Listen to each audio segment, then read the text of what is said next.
Germany में, Italy में, Spain में, यूएई में तो भयंकर टेस्ट कर रहे हैं। यूएई तो आप जानते हो कि बहुत बड़ा कोई कंट्री नहीं है, 77,000 टेस्ट हो रहे हैं पर।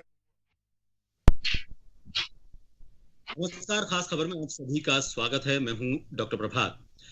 कोरोना के चलते हालात कुछ इस कदर हो गए हैं कि एक बार फिर हम उस दौर में पहुंचने जा रहे हैं जो ठीक एक साल पहले भारत में शुरू हुआ था। राजस्थान में भी कुछ इसी तरह के हालात बन पड़े हैं। यहां तक कि मुख्यमंत्री अशोक गहलोत को यह कहना पड़ा है कि हालात ऐसे ना हो जाए कि कहीं वापस लॉकडाउन लगाना पड़े, क्योंकि अगर इस बार लॉकडाउन लगा तो आर्थिक स्तर पर वो राजस्थान की कमर तोड़ देगा और आजीविका के लिए, यहाँ की जनता की आजीविका के लिए वो बहुत घातक साबित होगा। लेकिन इस बीच केंद्र सरकार और राज्य सरकार के बीच जो जंग चल रही है, एक कोरोना से जंग और एक आपस की जंग, किस तरह से इस जंग से निपटते हुए, इस जंग को दूर रखते हुए कोरोना से मिलकर जंग लड़ी जाए, इसको लेकर हम बातचीत करेंगे। कोरोना के एक बार फिर से बढ़ते हुए हालात पर दोनों सरकारें मिलकर, केंद्र सरकार और राज्य सरकार मिलकर किस तरह से मुकाबला कर सकती हैं। अगर इसमें किसी तरह की कोई गलत फहमियां हैं, अगर किसी तरह की कोई राजनीति अगर की जा रही है, तो उस राजनीति से पर उठकर कैसे कोरोना से मुकाबला किया जा सकता है, उस पर बातचीत करेंगे। हमारे साथ कांग्रेस के प्रतिनिधि के तौर पर कांग्रेस के वरिष्ठ नेता स्वर्णिम चतुर्वेदी जी जुड़े हुए हैं और भाजपा के वरिष्ठ नेता हमारे साथ पंकज जोशी जी जुड़े हुए हैं और डॉक्टर अरुण शर्मा वरिष्ठ विशेषज्ञ हैं क्रिटिकल केयर के, वो कुछ देर में हमारे साथ जुड़ेंगे। आप सभी का बहुत बहुत स्वागत है। स्वर्णिम जी, सबसे पहले आपके पास आना चाहेंगे। अभी फिलहाल राजस्थान में जो आंकड़े बढ़े हैं, मुख्यमंत्री ये कहना पड़ा है कि हमें यहाँ पर लॉकडाउन के हालात की तरफ वापस न लौटना पड़े, इसके लिए जरूरी है कि लोग जो कोविड की गाइडलाइन है उसकी सख्ती से पालना करें। लेकिन उसके साथ एक बात और उन्होंने कही, उन्होंने कहा है कि केंद्र सरकार को वैक्सीनेशन पर जोर देना चाहिए और वैक्सीनेशन की जो गति है उसको बढ़ाना चाहिए। बीच में करीब 6 या 6.5 लाख डोज का जो अंतर आया था, उसको लेकर भी हालांकि बाद में गलतफहमियां दूर हुई, क्योंकि कागजों में आंकड़े कुछ और थे और जो वैक्सीन असल में पहुंच रही थी राज्यों में, वो कुछ और थी। उनके बीच का जो गैप था, आंकड़े पहले दर्ज किए जा रहे थे, वैक्सीन बाद में जा रही थी। लेकिन फिर भी केंद्र सरकार से किस तरह का और सहयोग मांगा जाए, राज्य सरकार को क्या जरूरत महसूस होती है कि कहां कमी केंद्र सरकार के साथ महसूस की जा रही है, जिसको दूर किया जाए, क्या कहेंगे कांग्रेस की तरफ से? देखिए प्रभात जी, हमारी जो केंद्र सरकार से मांग रही है वो ये रही है कि चूंकि हमने इंफ्रास्ट्रक्चर डेवलप कर दिया है, हम अधिक से अधिक वैक्सीनेशन करने में सक्षम है।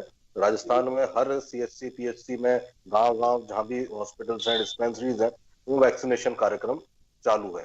तो हमने ये कहा कि जब हमारा इंफ्रास्ट्रक्चर डेवलप है, सारी चीजें कर सकते हैं, तो आज ये निर्णय लेने की आवश्यकता है कि 24 से 45 वर्ष के जो बीच की जनरेशन है, जो लोग हैं, उसको वैक्सीनेशन उपलब्ध करवाया जाए, उनका वैक्सीनेशन किया जाए। अभी केंद्र सरकार ने जो निर्णय लिया है, अभी तक ये था कि कुछ राइडर्स के साथ 45 साल से ऊपर के व्यक्तियों के लिए, जिनके कोमॉर्बिडिटी है, बीमारियां हैं, उनको ही वैक्सीनेशन की सुविधा उपलब्ध थी। अब शायद एक ये निर्णय लिया है कि 1 अप्रैल से 45 वर्ष से ऊपर के जो नागरिक हैं उनका वैक्सीनेशन होगा। हमने ये निवेदन किया था कि जब इंफ्रास्ट्रक्चर बन चुका है, सारी चीजें, वैक्सीन हमारे पास उपलब्ध है, हम ऐसी भी खबरें पढ़ते हैं कि कुछ देशों में भिजवाई भी जा रही है, तो सबसे पहले हमें हमारे देश पे ध्यान देना चाहिए। और जो 24 वर्ष से 45 वर्ष के बीच की आयु के जो लोग हैं, जो सबसे ज्यादा सक्रिय होते हैं सामाजिक में भी और कार्य में भी, उन लोगों को वैक्सीनेशन का लाभ मिलना चाहिए, ये हमारा निवेदन था।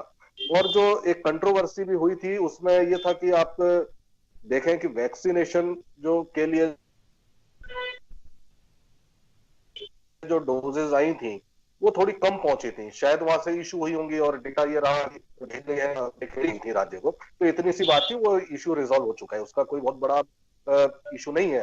लेकिन अगर वैक्सीनेशन प्रोग्राम को ज्यादा से ज्यादा बढ़ाया जाए, उस जनरेशन में, उस आयु वर्ग में जो सर्वाधिक सक्रिय हैं, जो काम पे जाते हैं, ज्यादा काम करते हैं, जो ज्यादा लोगों के बीच जिनकी उठ बैठ है, ज्यादा मूवमेंट है, अगर उन्हें दिया जाए तो शायद इसको रोकने में हमें सफलता मिलेगी। क्योंकि जब आंकड़े काफी नीचे आ गए थे और नीचे आने के पश्चात ये हुआ कि ऐसा महसूस हुआ लोगों को कि शायद अब कोरोना गया, या कई ऐसी भी थ्योरीज आई, क्योंकि आप जानते हैं कि बहुत सारे लोग स्टेटमेंट्स जारी करते हैं, कई लोगों के हवाले से पता नहीं गलत की हर्ड इम्यूनिटी बन रही है, इस तरह की चीजें आई। इन सब चीजों से भी अभी हमें लड़ना पड़ेगा, क्योंकि कोरोना का बढ़ता बढ़ता जो बढ़ाव है उसको आज राज्य ही नहीं, पूरा देश झेल नहीं सकता है, क्योंकि हमने बहुत बुरा दौर देखा है। और आर्थिक स्थिति अगर देखें तो हमारे देश में हमें बहुत नुकसान हुआ है, लोगों की नौकरियां चली गई, आर्थिक स्थिति बिगड़ गई है, बहुत हमारे साथी हैं, बहुत हमारे जानकार हैं जो जिनको अपनी जान गंवानी पड़ी। तो इसलिए अगर वैक्सीनेशन प्रोग्राम को और सघन किया जाए तो शायद इसको पे रोक लगाई जा सकेगी, किसी तरह कंटेंट किया जा सकेगा। यही हमारी मांग केंद्र सरकार से रही है। पंकज जी, ये बात तो सही है। जब हम अंतर्राष्ट्रीय स्तर पर किसी तरह का मुकाबला कर रहे हैं तो बाकी सारे देशों में वैक्सीनेशन फॉर ऑल, वहां पर एज को लेकर बहुत ऐसा क्राइटेरिया नहीं है। हम बाकी चीजों में बाकी देशों से, बाकी मुल्कों से आगे रहे। लॉकडाउन को लेकर हमने सबसे पहले कदम उठाया और उसी की वजह से हम बहुत बेहतर स्थिति में पहुंचे। लेकिन जो तेजी से आगे बढ़ते हुए कदम है उसमें अगर एक फिसलन आ जाती है तो करीब हम 2 से 3 महीने पीछे चले जाते हैं। आखिर इस निर्णय को लेने में दिक्कत कहां पर आ रही है? वैक्सीनेशन फॉर ऑल, क्योंकि यही वो वर्ग है जो सबसे ज्यादा घरों से बाहर निकलता है नौकरी के लिए, सबसे ज्यादा घरों से बाहर निकलता है किसी भी रोजगार के लिए, चाहे वो निजी रोजगार है, मेहनत मजदूरी है, मजदूर वर्ग है या व्यवसायी है, कोई भी है, वो इस वर्ग से सबसे ज्यादा जुड़ा हुआ। आपको नहीं लगता कि अगर इस पायदान पर अगर हम जल्दी कदम रखते तो कोरोना को लेकर जो अभी आंकड़े हमें डरा रहे हैं वो डर हमें नहीं लगता? देखिए प्रभात जी, आप इसको देखेंगे तो दो तरीके से आपको देखना पड़ेगा, क्योंकि यदि आप केवल राजस्थान के परिप्रेक्ष्य में देखेंगे तो आपके साथ थोड़ा सा नजर आ सकता है, लेकिन आप देखेंगे तो वैक्सीनेशन जो है, आप महाराष्ट्र के जो केसेस आ रहे हैं, महाराष्ट्र के केसेस की स्थितियां देखिए, आपको क्या लगता है कि बहुत ज्यादा इतना जबरदस्त आ रहा है जिसकी हद नहीं है, और वो सभी एज के उसमें आ रहा है। ऐसा नहीं है कि बेसिकली कि इस एज में ज्यादा है और कोई इसमें कम है, लेकिन सरकार की सबसे पहली प्राथमिकता होती है कि जिसको ये बीमारी सबसे ज्यादा प्रभावित करेगी, सबसे ज्यादा मृत्यु की तरफ लेके जाएगी, कहीं ना कहीं उस मृत्यु दर को कम किया जाना चाहिए। कहीं ना कहीं कोई लोग जो है अपनों को नहीं खोए, अपनों को जो है उसका नुकसान नहीं हो, इसलिए सरकार की पहली प्राथमिकता ये थी। और इसी कारण से सरकार ने जो है कहीं इसी तरीके की मारा। देखिए क्या होता है कि सरकार ने सबसे ज्यादा, यदि आप देखें तो अब तक इस देश में सबसे बड़ी परेशानी आई कि केंद्रों ने सब हमेशा जारी किया, सब कुछ चीजें जारी हुई, लेकिन डिस्ट्रीब्यूशन प्रॉपर नहीं हो पाया। और यही वजह जो है आप देखें कि लगातार रही, और इनको सभी ने उद्यत किया, ऐसा नहीं है कि नहीं किया। आप देखें तो इनके तो पूर्व प्रधानमंत्री कहते थे कि मैं 1 रुपया भेजता हूँ, इनके पैसा जो है गायब हो जाता है। तो मैं यही कह रहा हूं कि कहीं ना कहीं ये जो चीज थी, सरकार ने, केंद्र सरकार ने पूरी मॉनिटरिंग करते हुए, लगातार ये करते हुए कि कहीं ना कहीं जो वैक्सीनेशन है इसका कार्यक्रम का पूरी मॉनिटरिंग सेंट्रलाइज हो, पूरा जो है जिस तरीके से सप्लाई आ रही है उस सप्लाई पता चले, जिससे से डिस्ट्रीब्यूशन हो रहा है डिस्ट्रीब्यूशन क्या रहे, और कहीं भी जो है ना तो हड़बड़ी हो, ना भगदड़ हो, ना कहीं जो है किसी तरीके की जो है अव्यवस्था फैले। इस कारण से जो है बाकायदा जो है फेज वाइज जो है इसके अंदर किया, पहली बात। अब दूसरी बात यह है कि देखिए आपने जो कहा, देखिए कहीं ना कहीं इस चीज के अंदर मेरा बहुत विनम्र निवेदन है, बिना राजनीति के, जो आपने सबसे पहले कहा कि कहीं ना कहीं हम जो है केवल इन 2 या 3 महीनों के अंदर जिस तरीके से लापरवाह हुए। आप देखिए कि सब्जी मंडियों के टाइमिंग्स जो है हमने 9 से 10 बजे तक बढ़ा दिए, सब्जी मंडियों की जो भीड़ें थी वो इतनी ज्यादा कर दी जिसकी हद नहीं, शादी और विवाह की जो संख्या 50 और 100 थी, आप देखिए कि अभी भी जो है कानून के अंदर अभी भी 50 और 100 है, लेकिन संख्या कितनी जा रही है, 600 भी जा रही है, 700 भी जा रही है, 1000 भी जा रहे हैं। कार्यक्रम जो है लगातार बढ़ रहे हैं। तो मैं कह रहा हूं कि इस को जो है कहीं ना कहीं जो अभी बात कही है सरकार ने, उस बात को अमल में लाना पड़ेगा कि आप इस चीज को सख्ती से निपटने के लिए अभी तक कम से कम जो कड़ाई की बात प्रधानमंत्री जी ने कहा कि दवाई भी और कड़ाई भी, तो ये जो चीजें हैं इनको अभी तक जो है अपनाना पड़ेगा। इसको अपनाते हुए हमें स्टेप बाय स्टेप बढ़ना पड़ेगा। निश्चित रूप से हम इस जो जंग है, इस जंग को पूरी दुनिया में सबसे अच्छी तरीके से, सबसे ताकतवर तरीके से हमने लड़ा, और हमने केवल जो भी स्वर्णिम जी ने कहा कि हमने लड़ा ही नहीं बल्कि हमने पूरे विश्व को जो है एक संबल दिया, हमने उनको वैक्सीन तक पहुंचा करके हमने उनको खड़ा किया कि हाँ, भारत जो है मानवता पे लड़ता है, केवल अपने स्वार्थ और स्वार्थता के ऊपर नहीं, मानवता के जीवन के लिए लड़ता है। हम चाहते हैं कि पूरे मानव जाति में जो है ये हो जाए कि हम किसी भी रूप में, अपने को थोड़ी सी परेशानी हो सकती है, हम कड़ाई से थोड़ा सा अपने आप की पालना कर लें, हम कहीं ना कहीं इन चीजों को रख लें कि हम नहीं निकलेंगे, हम अभी 2, 3, 4 महीने जो है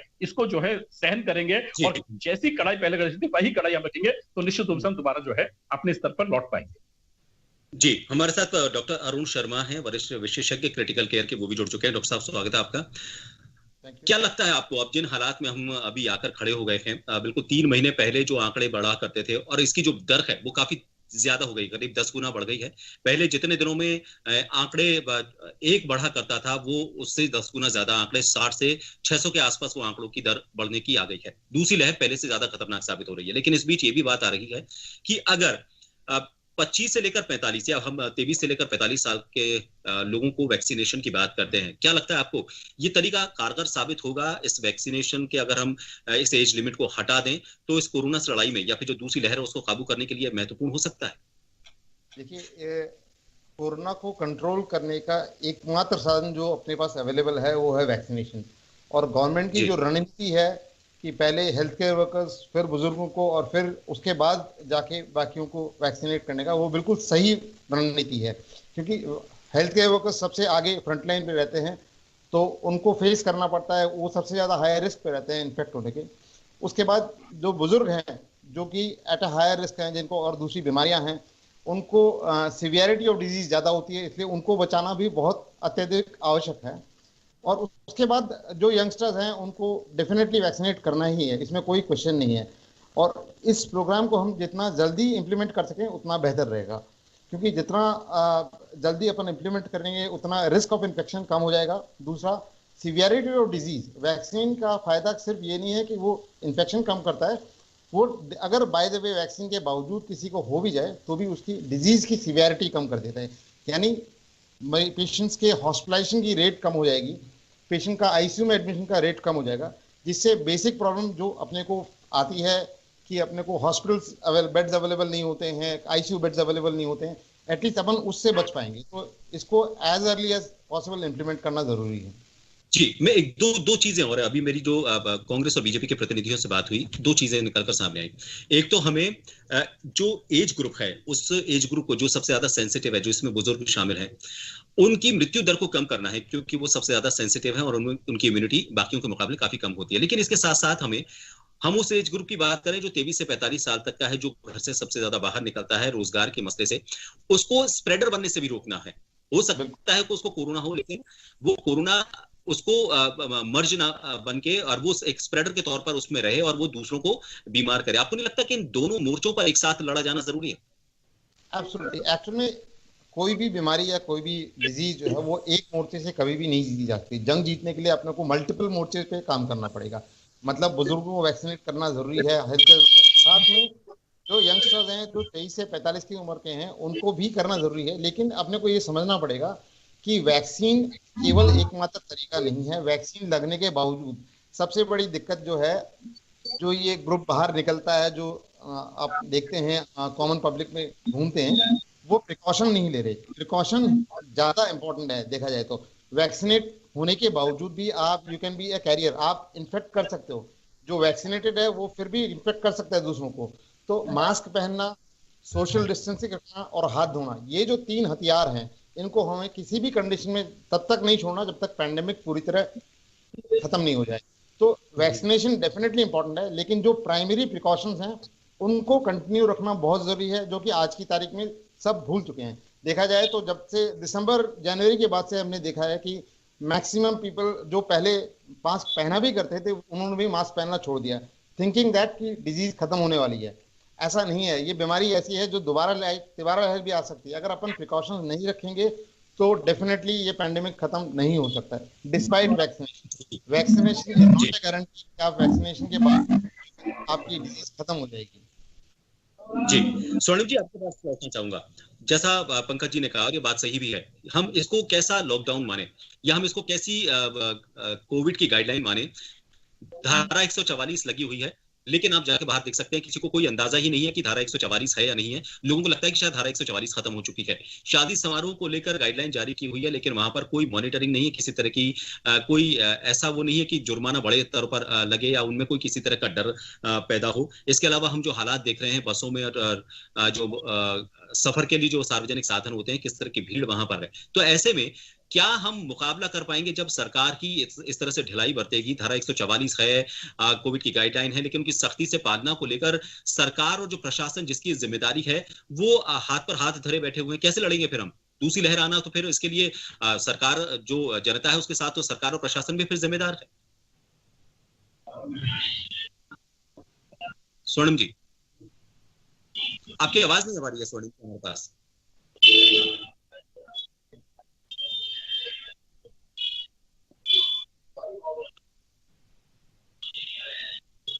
स्वर्णिम जी, आपकी आवाज हम तक नहीं पहुंच पा रही है, और आप ईयरफोन से पिन हटाकर एक बार आपकी आवाज को एक बार ईयरफोन हटाकर डायरेक्ट सीधा हम तक पहुंचाने की कोशिश कीजिए। चलिए मैं आपके पास एक बार वापस लौटूंगा, शायद कोई तकनीकी खामी है।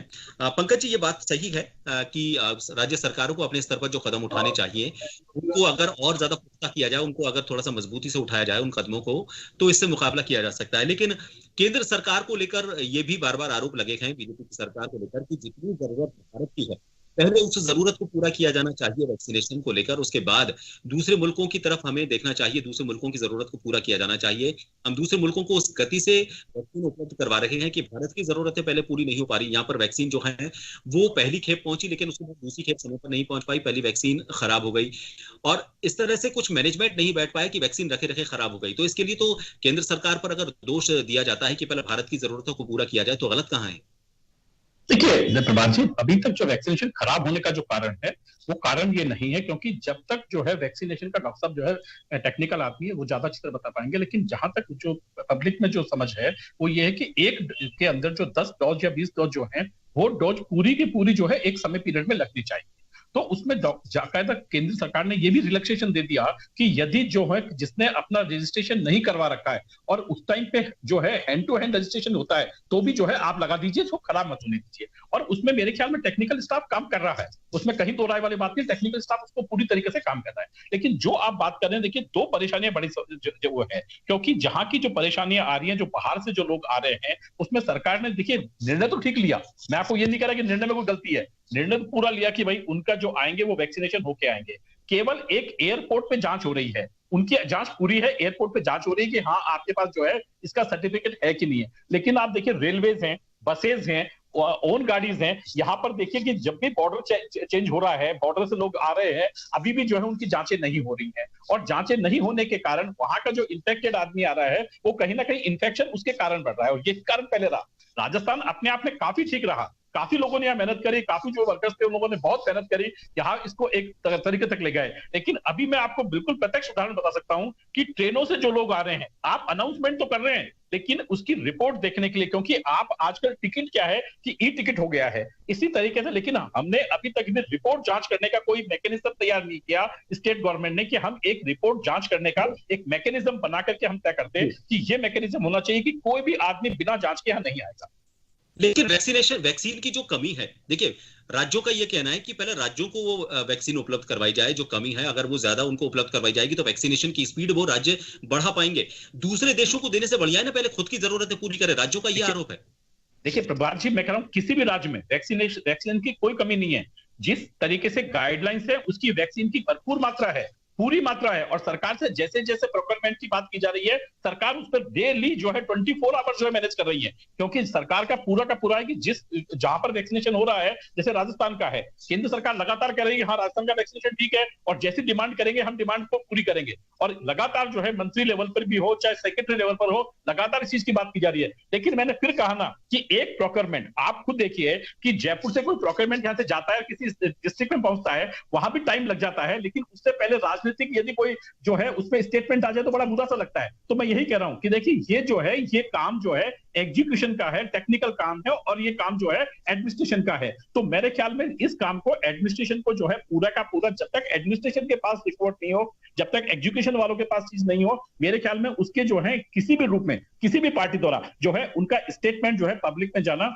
ये कहीं ना कहीं गलत होगा, और कोई उससे जो है एक तरीके से जो है अफवाह का माहौल पैदा होगा। और इसी कारण से मैं तो अभी डॉक्टर साहब बताएंगे पूरा का पूरा कि यही नहीं बल्कि यहाँ हमारे जो मेडिकल के लोग हैं, डॉक्टर्स हैं, वो यही भी देख रहे हैं कि इनके इफेक्ट्स जो हैं, जैसे आज कोविशील्ड के ऊपर आया तो मेरी अभी 8-10 दिन पहले मेरे एक सीनियर डॉक्टर से बात हुई थी, उन्होंने कहा कि कोविशील्ड के अंदर जो लोगों को जो वैक्सीन था वो 6 से 7 हफ्ते में लगा, तो उनके रिजल्ट बेहतर आ रहे हैं। और जब ये चीज हुई तो ये कहीं ना कहीं सेंटर पे जाकर के मर्ज हुई, और वहां जब बेहतर आए तो उसको जो है देखिए गाइडलाइन चेंज हुई। तो मैं कह रहा हूं कि इस देश के अंदर जो लोग हैं, जो लोग काम कर रहे हैं, उनको सलाम है कि हर एक चीज के ऊपर ध्यान रख रहे हैं, हर एक चीज को कर रहे हैं। तो मैं कह रहा हूं कि इन चीजों को हम पूरे साथ मिलकर के इसको लड़ सकते हैं और कोरोना से मुक्ति पा सकते हैं। जी डॉक्टर साहब आपके पास आना चाहेंगे। ये जो अभी सवाल आया है, स्वर्णिम जी से एक बार मैं जुड़ने की कोशिश करूंगा। स्वर्णिम जी आपके आवाज हम तक अगर आ रही है तो एक बार मैं आपसे सवाल करना चाहूंगा, जो मेरा सवाल था उसी को आप तक लेकर आना चाहूंगा। धारा 144 की बात कही गई और जो कोविड की गाइडलाइन है उनकी पालना की बात राजस्थान सरकार की तरफ से की तो जा रही है, लेकिन उसकी मॉनिटरिंग को लेकर एक बहुत बड़ा सवाल खड़ा हो रहा है। पता नहीं पड़ पा रहा है कि धारा 144 खत्म हो गई या नहीं हुई, क्योंकि अभी उसकी मियाद बढ़ाई गई, तब जाकर लोगों को यह पता लगा कि धारा 144 अभी लगी हुई है। शादी समारोह को लेकर जो गाइडलाइन थी, जो उसमें बैरियर्स लगाए गए थे, उन बैरियर्स को लेकर पहले कुछ दिनों में वहां पर टीम जाती थी, वो देखती थी और चेक करती थी कि वहां पर कितने लोग हैं, लेकिन उसके बाद शायद ही कोई जुर्माने के आंकड़े सामने आए हों। तो ऐसे में कैसे राज्य सरकार अपने स्तर पर इस चुनौती को बड़े स्तर पर नहीं ले रही है, ये कहना गलत होगा, क्योंकि अगर बड़े स्तर पर लेती तो फिर ये आंकड़े नहीं बढ़ते। राज्य सरकार के कम से कम राजस्थान जो एक वक्त में एग्जाम्पल बना था, वो आज वापस कोरोना के बड़े आंकड़ों के बीच में नहीं होता।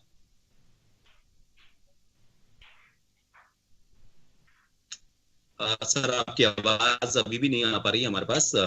मैं डॉक्टर साहब आपके पास आना चाहूंगा। एक नए स्ट्रेन को लेकर बड़ा सवाल खड़ा हो रहा है। नया स्ट्रेन जो आ रहा है, क्या आपको लग रहा है कि ये भी एक बड़ी वजह हो सकता है कोरोना के जो मामले बढ़ रहे हैं उनके लिए? ये हो सकता है कि हम जिनको कोरोना का पुराना स्ट्रेन समझ रहे हैं, वो कोरोना का कोई नया स्ट्रेन है जो कि लोगों के बीच में फैल रहा है? बिल्कुल, ये जो नए स्ट्रेन वाली बात है, एक्चुअली नए स्ट्रेन एक स्ट्रेन नहीं है, मल्टीपल स्ट्रेन हैं। कोई एक साउथ अफ्रीकन स्ट्रेन है, यूके का स्ट्रेन अलग है, ब्राजीलियन स्ट्रेन अलग है। और अगर देखा जाए तो कुछ 1-1.5 महीने पहले एक रिपोर्ट आई थी जिसमें कहा गया था इवन इंडिया के अंदर इटसेल्फ करीब 100-150 के आसपास अलग अलग स्ट्रेन हैं। तो कई और उनमें से कई स्ट्रेन ऐसे हैं जो रूटीन RT-PCR टेस्ट जो अपन गोल्ड स्टैंडर्ड मानते हैं, जो कि भी सब सरकारें कर रही हैं, इवन उसमें भी पकड़ में नहीं आता। तो उनकी फिर जीनोम सीक्वेंसिंग की जाती है, तो जीनोम सीक्वेंसिंग से ही उनका पता लगाया जा सकता है। तो उसके लिए एडवांस्ड लैब्स चाहिए होती हैं। तो डेफिनेटली ये नया स्ट्रेन एक बहुत बड़ा रोल प्ले कर रहा है, बिकॉज कई बार वो आप टेस्ट कराते हैं, पॉजिटिव आता नहीं, और वो पेशेंट फिर घूमता रहता है, एंड वो फिर पेशेंट अल्टीमेटली सुपर स्प्रेडर बन सकता है। अगर अपन ट्रेस नहीं कर पाएंगे तो वो सुपर स्प्रेडर बन सकता है। जी, एक कॉम्प्लिकेटेड केस आया था भरतपुर का, मैं इसलिए जिक्र कर रहा हूं उसका। हो सकता है कि वो एक ही केस सामने हमारे आया हो, लेकिन ऐसे कुछ भी और केसेस जो कॉम्प्लिकेटेड हैं, जिनका अभी तक पता ही नहीं है कि वो ऐसा क्यों हो रहा है, उसके बारे में कोई दिक्कत हो। वो उसमें ऐसा था कि जब से कोविड शुरू हुआ है, करीब शायद 7-8 महीने से ज्यादा का वक्त हो गया, और उसमें वो कोविड का जब भी टेस्ट कराते हैं उस महिला में, वो हमेशा पॉजिटिव आता है। क्या ऐसे और भी मामले हो सकते हैं, और क्या ये कॉम्प्लिकेशंस को पैदा करते हैं, या इसकी वजह क्या है? इस डर को कैसे खत्म करेगा? ये सवाल से मैं उन लोगों का डर खत्म करना चाहता हूं जो ये सोचकर बैठे हैं कि पता नहीं हमारे अंदर स्ट्रेन हो और बैठा हुआ हो, साइलेंट मोड में बैठा हो, और हम एक स्प्रेडर के तौर पर हूं। नहीं, ऐसा बहुत ही रेयर हुआ है, जैसा उस लेडी में पाया गया था। करीब 5 या 6 महीने तक लगातार उसका केस पॉजिटिव आता रहा। लेकिन एक्चुअली क्या है कि ये डेड एंटीजन होता है, जो कि आप PCR टेस्ट डिटेक्ट करता है, पर वायरस डेड हो चुका होता है, तो वो लाइव वायरस नहीं होता। तो जनरली अगर कोई पेशेंट इन्फेक्ट हो जाता है तो वो 12 या 15 दिन बाद उसके जो बॉडी में वायरस की एक्टिविटी है वो खत्म हो जाती है। यानी 12-15 दिन बाद जनरली कोई एक्टिविटी रहती नहीं है, तो सिवियरिटी ऑफ डिजीज उतनी नहीं होगी, तो वो डिजीज से रिकवर कर जाता है, ऑल्दो उसका टेस्ट पॉजिटिव आ सकता है। कुछ हमारे कलीग्स भी हैं जिनका करीब करीब महीने भर तक टेस्ट पॉजिटिव आया है, लेकिन they were free of the disease, उनको डिजीज नहीं थी, दो टेस्ट पॉजिटिव आ सकता है, क्योंकि वो जो डेड टिश्यू है, डेड एंटीजन जो है वायरस का, वो डिटेक्ट होता है टेस्ट में। जी, चलिए स्वर्णिम जी, मेरा जो सवाल था वो आपने सुन लिया होगा। जी, मैंने सुना। जी प्रभात जी, मैं ये बताना चाहता हूँ कि आज मुख्यमंत्री महोदय ने एक रिव्यू मीटिंग ली है, और जो बात आप कह रहे थे बिल्कुल सही है, ढिलाई सभी लोगों ने बरती है, और इसमें कोई दो राय नहीं है कि शादी समारोह या और जो समारोह थे, लोगों की गैदरिंग थी, कुछ इस तरह से रही जिसमें लोगों ने ये मान करके कि अब कोरोना यहाँ से विदा हो गया, और इस तरह से उसमें पार्टिसिपेट किया और ध्यान रखना बंद किया। क्या है कि अभी जैसे ही कोरोना काल समाप्त हुआ था, लॉकडाउन समाप्त हुआ, उसके बाद हमारे बिजनेस हाउसेस थे, व्यापारी थे, छोटे व्यापारी, दुकानदार, और जो रेडी पट्टी और इस तरह से लगाते हैं, वो उन सबके जो कहना चाहिए उनके रोजगार छिन गए थे, और लगभग जो है सब जितनी भी उनकी सेविंग्स थी वो भी उनकी निकल चुकी थी। तो ऐसे ही ये मांग की गई कि बाजारों का समय बढ़ाया जाए, जो सभी ने मिलकर मांग की, और सभी जो दल हैं, चाहे विपक्ष हो, चाहे हम हो, चाहे व्यापारी हो, और भी जितने तबके थे, सबने जो जो मांग की उस अनुसार उस छूट प्रदान की गई थी सरकार द्वारा। लेकिन मुख्यमंत्री जी ने अभी सबको चेतावनी दी है और सबको बताया है, याद दिलाया है कि पुराना वक्त भी याद करें जब ये हमारे बीच में रेस्ट्रिक्शंस थे। अगर हम वापस से प्रोटोकॉल की पालना नहीं करते हैं, छोड़ देंगे, इन्फेक्शन बढ़ता है, उसकी दर बढ़ती है, तो वापस से रेस्ट्रिक्शंस लगाने पड़ेंगे। और पुलिस को आज जो है ये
ये दोनों से जरूरी हो गया बीजेपी कांग्रेस से, क्योंकि चुनावों का माहौल चल रहा है। पश्चिम बंगाल की अगर बात करें तो वहां पर जो रैलियां हो रही हैं, कोविड की गाइडलाइन उस राज्य में भी लागू है।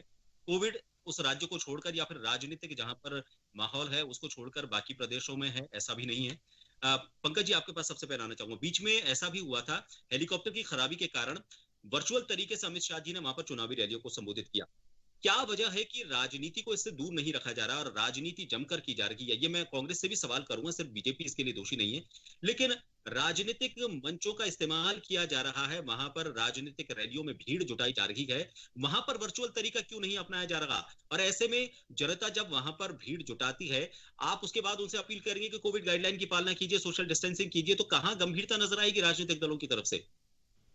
देखिए प्रभात जी, बिल्कुल आपने तभी जो बात हुई थी 2 दिन पहले ही लगातार जो है इसकी समीक्षा की गई थी कि भाई इन चीजों की गाइडलाइंस की पालना की जाए और उन्हीं गाइडलाइंस के तहत जो है मीटिंगें की जाए।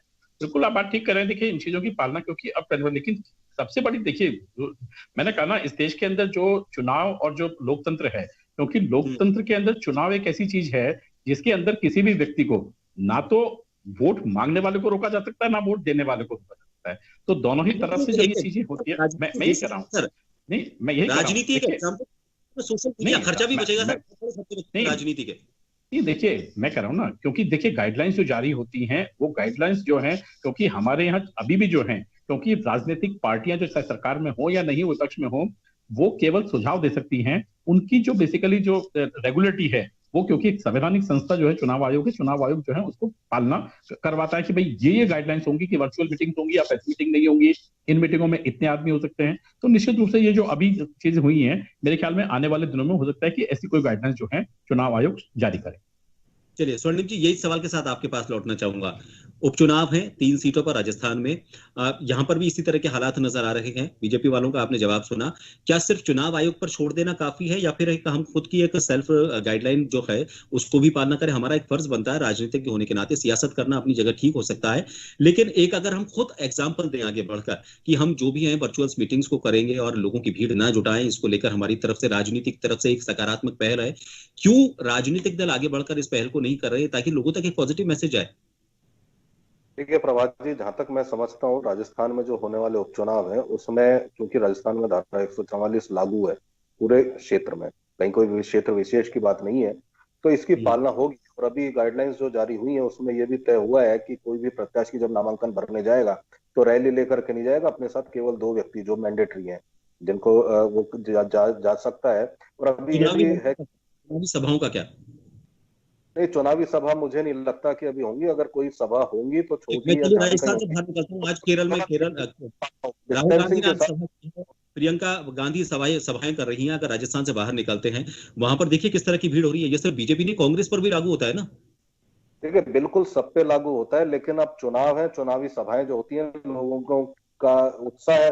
अब ठीक है, अगर कोई मान लीजिए इस पे कोई रेस्ट्रिक्शंस आते हैं तो केंद्र सरकार पूरे देश के लिए गाइडलाइंस जारी करे, जैसा हमेशा करते हैं, तो उसकी पालना होगी, सबको करनी पड़ेगी, ये बाध्यता है। चुनाव है, गाइडलाइन इसमें देखिए कुछ चीजें ऐसी होती हैं जो खुद हम अपनी तरफ से नियम बना सकते हैं। क्यों कोविड फैल रहा है सबको पता है, और किस वजह से फैल रहा है, भीड़ की वजह से फैल रहा है, ये भी सबको पता है।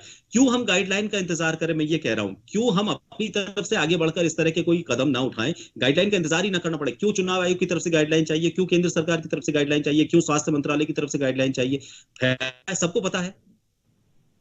देखिए प्रभात जी, आपकी बात सही है, लेकिन पंकज जी ने जैसे कहा वो बात भी सही है कि एक लोकतंत्र जो है, इसमें चुनाव एक महापर्व होता है। इस महापर्व में आहुति देने से हम किसी को रोक ही नहीं सकते। मान लीजिए कोई राजनीतिक दल अपनी कोई सीमा तय कर लेंगे या अपना आचरण भी तय कर लें, लेकिन चुनाव तो बहुत सारे लोग लड़ते हैं, निर्दलीय भी लड़ते हैं, सब तरह से लड़ते हैं, और ये प्रचार का हिस्सा होता है।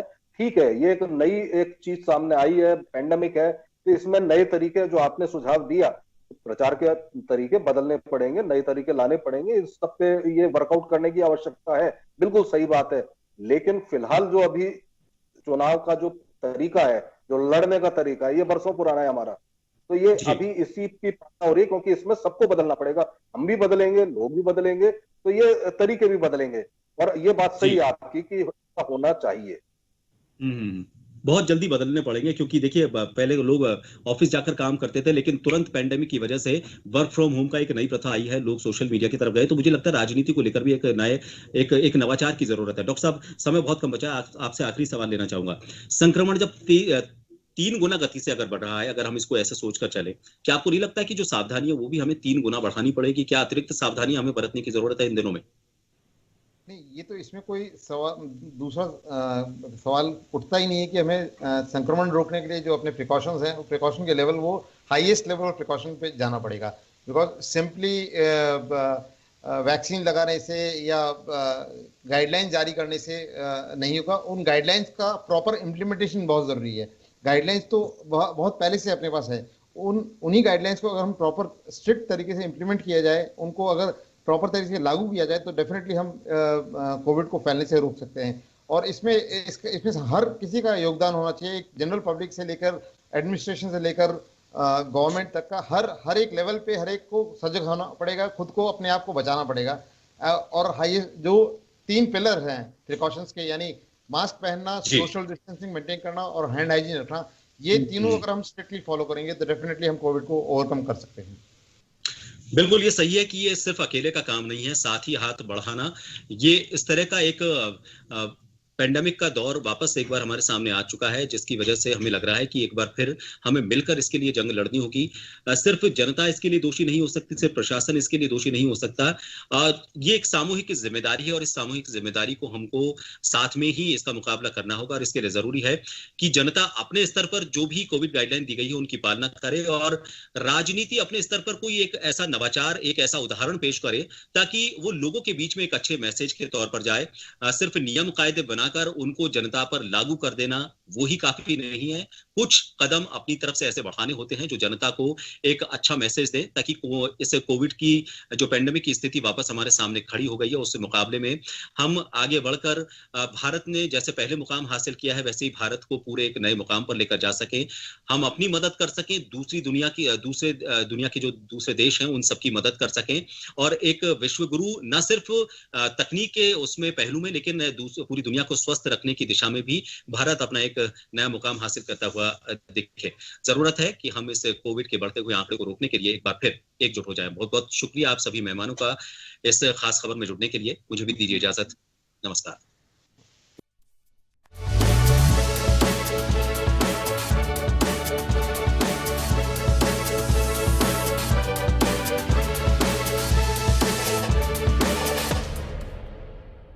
जन टीवी की लेटेस्ट अपडेट पाने के लिए हमारे चैनल को जरूर सब्सक्राइब करें और नोटिफिकेशन पाने के लिए बेल आइकॉन दबाएं।